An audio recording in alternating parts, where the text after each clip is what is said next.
दोस्तों, हिंदू धर्म के सबसे विख्यात ग्रंथ रामायण में एक ऐसे विमान के बारे में बात की गई है जो कि रावण के पास था, जिसका इस्तेमाल वह एक जगह से दूसरी जगह वायु मार्ग द्वारा जाने के लिए किया करता था। उस विमान की विशेषता सिर्फ उड़ना ही नहीं थी, उस विमान का साइज भी जरूरत के हिसाब से कम या ज्यादा किया जा सकता था। इस उन्नत विमान का नाम था पुष्पक विमान, जो कि आज से कई हजारों वर्ष पहले अस्तित्व में था। ज्यादातर हिंदू आज भी इस पर पूर्णतः विश्वास करते हैं कि यह बात पूरी तरह से सत्य है, जबकि कई ऐसे लोग भी हैं जिनका विश्वास यह है कि यह सब पूरी तरह से एक कल्पना है। दोस्तों, विमान को लेकर सभी के अपने अपने बयान और विश्वास हैं, लेकिन भारतीय संस्कृति विश्वास पर नहीं, हमेशा सत्य पर केंद्रित रही है और हमेशा सत्य की खोज के लिए सभी को प्रेरित करती है।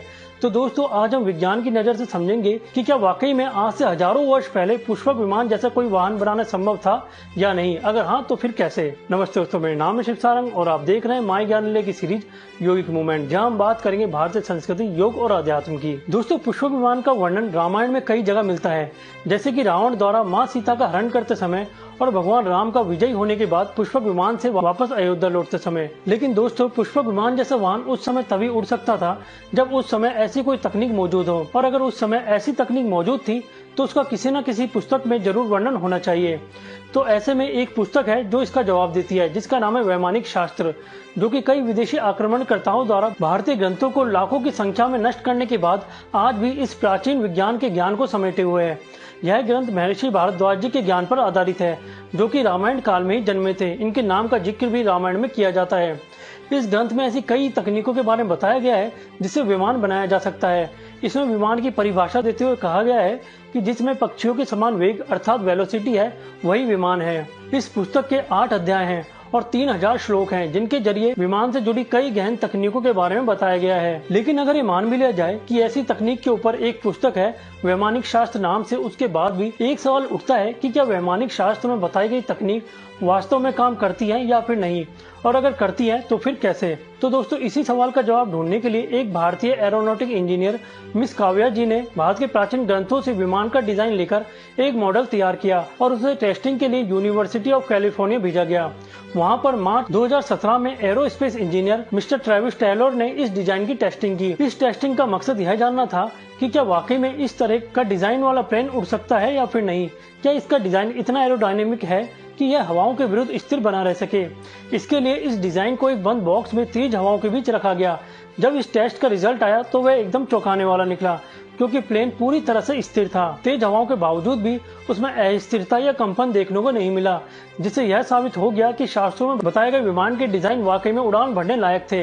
लेकिन इसके बाद भी एक बड़ा सवाल जो उठता है वो यह है कि डिजाइन तो उस समय तैयार था, लेकिन उसे उड़ाने के लिए किस तरह के फ्यूल और इंजन का इस्तेमाल किया गया, क्योंकि इसके बिना यह सिर्फ एक ढांचा मात्र है। तो दोस्तों, इसका जवाब मिलता है ऋग्वेद में, जिसमें 8 ऐसे इंजनों के बारे में बताया गया है जिससे एक विमान को चलाया जा सके। इसमें सबसे चर्चित है मरकुरी आयन इंजन, जो कि सूर्य की रोशनी पड़ने पर एनर्जी रिलीज करता है। इसका उल्लेख भारत के प्राचीन वैदिक ग्रंथ समरंगा सूत्रधार में भी मिलता है। दोस्तों, यह इंजन इसलिए बाकी इंजनों से ज्यादा चर्चित है क्योंकि इसमें जिस टेक्नोलॉजी का इस्तेमाल किया गया है, आज उसी टेक्नोलॉजी का इस्तेमाल करके नासा ने भी एक इंजन बनाया है जिसका नाम है मर्क्यूरी वोर्टेक्स इंजन। इसका इस्तेमाल नासा आज सैटेलाइट और सैटेलाइट व्हीकल्स में करता है। यह इंजन भी सूरज की रोशनी पड़ने पर एनर्जी जनरेट करता है, जिसकी सहायता से सैटेलाइट्स को जरूरत के हिसाब से दिशा दी जाती है। दोस्तों, इतना सब कुछ जानने के बाद एक सवाल आपके मन में जरूर उठ रहा होगा कि इतना सब कुछ भारत के पास होने के बाद भी आज के समय में किसी वैज्ञानिक ने इस ज्ञान की सहायता से कोई विमान बनाने की कोशिश क्यों नहीं की। तो इसका जवाब पाने के लिए आपको एक व्यक्ति का नाम सर्च करके उनके बारे में जरूर पढ़ना चाहिए, जिनका नाम है शिवकर बापूजी तलपड़े, जिन्होंने 15 साल की कड़ी मेहनत के बाद राइट ब्रदर्स से लगभग 8 साल पहले 1895 में इसी वैदिक ज्ञान की सहायता से एक मानव रहित विमान को उड़ाने में सफलता प्राप्त की। दोस्तों, यह सब उन्होंने मुंबई की चौपाटी बीच पर लगभग 1000 लोगों के सामने किया। इसके बाद वहाँ के महाराजा ने उनकी प्रशंसा भी की, परंतु यह सब अंग्रेजों को पसंद नहीं आया। इसलिए उन्होंने शिवकर जी को पागल घोषित कर दिया और उनकी खोजें सबके सामने ना आ पाए, उसके लिए इससे जुड़े सबूतों को भी नष्ट करने की कोशिश की गई। दोस्तों, इस सब के बाद यह कहा जा सकता है कि रावण के पास उस समय पुष्पक विमान होना संभव था, क्योंकि ऐसी तकनीक उस समय भी मौजूद थी जिससे एक उड़ने वाला वाहन बनाया जा सके। लेकिन इस तरह की तकनीक की शुरुआत भारत में कब हो पाई, इसके बारे में जानना लगभग नामुमकिन है, क्योंकि ग्रंथों में उल्लेख से पहले गुरु इस तरह का ज्ञान अपने शिष्यों को बोलकर दिया करते थे। जिन्हें बिना लिखे अपने शिष्यों के मन में बार बार दोहराकर अंकित किया जाता था। इस तरह के ज्ञान को श्रुति कहा जाता है, अर्थात जिन्हें सुनकर सीखा गया हो।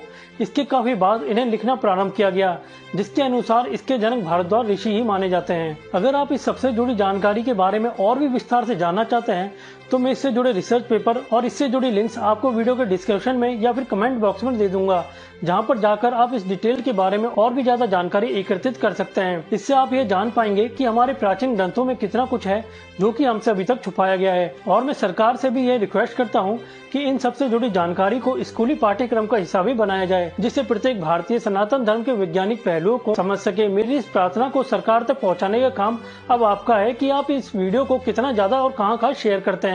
धन्यवाद। स्वस्थ रहें, खुश रहें। जय श्री कृष्ण।